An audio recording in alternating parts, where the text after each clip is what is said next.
Well, I'll tell you who knows the importance of getting the right man in the job, and that is President Trump, who has finally picked the new border czar. As we know, the former one under the Biden administration was Kamala Harris herself, and we saw over 10 million illegals pour over the southern border. It has crippled their economy, taking care of all of these illegals, putting them up in hotels, making sure they've got accommodation and food and all the rest of the things that you need to live well. His name is Tom Homan, and here he was speaking at the RNC conference a couple of weeks ago, longer than that, would have been closer to a month prior to the election, telling those illegals what they can expect if indeed Trump took the White House. I got a message. As a guy who spent 34 years deporting illegal aliens, I got a message to the millions of illegal aliens that Joe Biden's releasing our country in violation of federal law. You better start packing now. And this guy is straight out of the gate telling Fox News exactly what he plans to do in order to crack down not only on the illegals in the country, but the over 300,000 children that were lost in that ginormous wave of illegal immigration and suspected to now be embroiled in illegal workshops and even child sex trafficking. Border operations have to happen. Here's why, Steve. Where do we find most victims of sex trafficking and forced labor trafficking? At work sites. And the Biden administration shut down work sites. On one point, they say we care about sex trafficking and human trafficking. Then they shut down work site enforcement, which is one of the main areas we find the victims of this. I want to add one more thing, another priority. This administration has lost over 300,000 children. That were smuggled in this country by criminal cartels they can't find. That's another priority. We need to save these children because some of these children are in forced labor, some of these children are in sex trafficking, some of these children are living a life of hell every day. And we need to save these children and get them back with their families. I love him. I love him already. Thank you, Tom Homan. Let's get this show on the road. Check out what he had to say to a 60 Minutes reporter who was asking him, well, aren't you going to be breaking up families by deporting illegals? He said, We have seen one estimate that says it would cost $88 billion to deport 1 million people a year. I don't know if that's accurate or not. Is that what American taxpayers should expect? What price do you put on national security? Is that worth it? Is there a way to carry out mass deportation without separating families?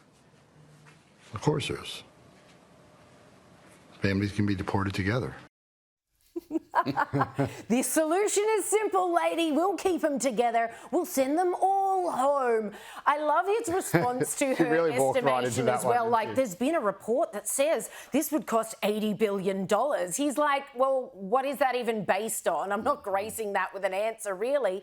And also, I would have wanted him to address the issue of, well, having them stay here is going to cost even more of that. We're already leaking billions of dollars, American taxpayer dollars, on illegals who do not belong in the country. Add it up over a few years and there's your $80 billion right there. If this is the guy who's going to handle the southern and northern borders, America is back. Because this guy's a former New York police officer, a former border officer.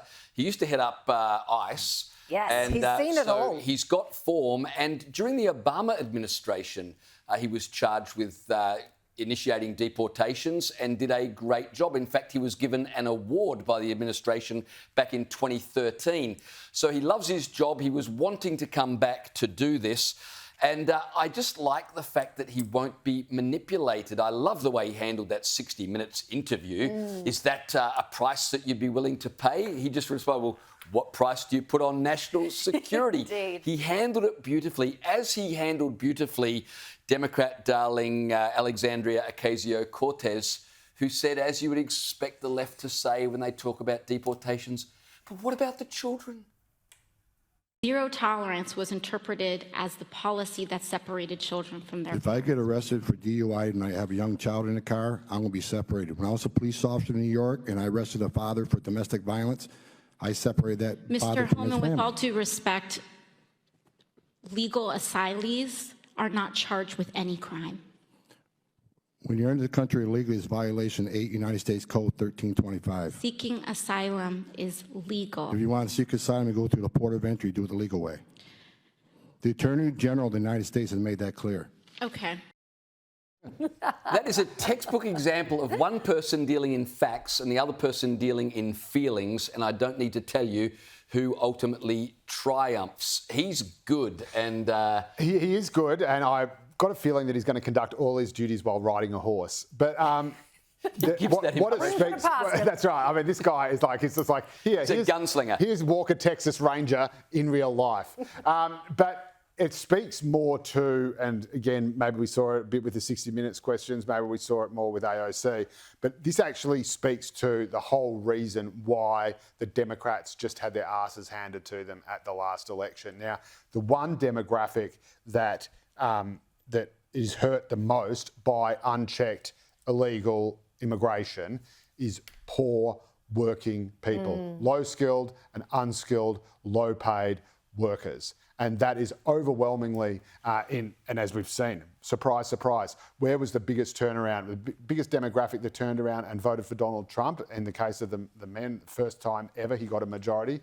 Latinos, Hispanics. Yeah. So these were people who were not voting along racial lines as the Democrats expected them to, because identity politics is fundamentally most outrageously racist, eugenicist prism of thinking. Yeah. Oh, you're Latino, you're going to vote for us, or 70% of you will, or whatever it was. Or you're black, you're going to vote for us. And another big shift that we saw, more black male voters coming to Donald Trump. Again, these are the demographics that are the most likely to be in low-paid, underpaid work and unskilled work. And these are the people whose jobs are most at threat by illegal immigrants coming in, working on the brown market, working in the cash economy, working for rich people like many of the people who now dominate the Democrats and dominate the liberal East and West Coast media in America. And these people just cannot see it. They cannot see that by waving the flag and showing how holier than thou they are about these people coming in. And it is just showing how holier than thou they are, because they're not the ones dealing with them. They're not the ones putting them up. When they come to the northeastern New England states, suddenly they go, oh, no, not here, no, not here. It's like when you try to build an apartment block in Mossman. Oh, we support the housing crisis, but it's just not here. You go, oh, we support asylum seekers, but oh, no, not in Martha's Vineyard. And it is, this is the reason why the Dems lost in a landslide. They were not representing the interests of working people. And it's actually pretty clear they didn't even know or care what the interests of working people were, because if they realised it, they'd realise that the biggest threat to, low income, Hispanic workers in America legally is low-income, low-skilled Hispanic workers entering America illegally. But because they see everything, it's almost not an exaggeration to say that they are so absolutely racist in their virtue that to them they just all look the same.